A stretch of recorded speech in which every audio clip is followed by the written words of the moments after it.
Moses, peace be upon him, addressed the children of Israel, claiming to be the most knowledgeable. God revealed to him that a servant at the junction of the two seas was more knowledgeable. Moses yearned to meet this servant and learn from him, setting off with Joshua bin Nun to find him. Moses was commanded to take a salted fish, which would be a sign of the righteous servant's location. Upon reaching the junction of the two seas, they forgot their task, and the fish revived and leapt into the sea. Moses and his boy continued their journey, unaware of the sign. Moses realized the sign when his boy mentioned the fish's disappearance. They retraced their steps to the rock and found Al-Khidr. Moses greeted him and asked to learn from his knowledge. Al-Khidr warned Moses of his impatience and set conditions for their companionship. Al-Khidr agreed to teach Moses but imposed conditions. Moses must not ask about anything until Al-Khidr explained it.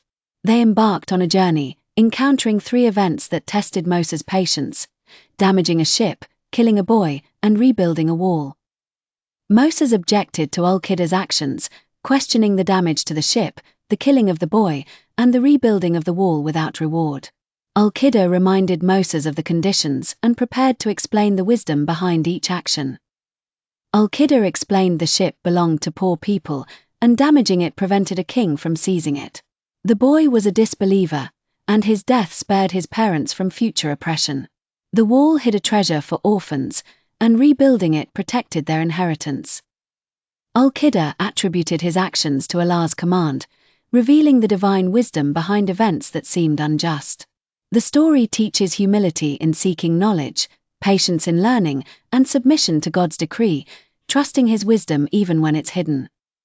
The narrative emphasizes the virtue of righteousness benefiting children, as seen in the orphan's story.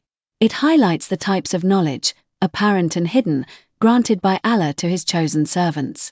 The story invites reflection on God's wisdom and decrees.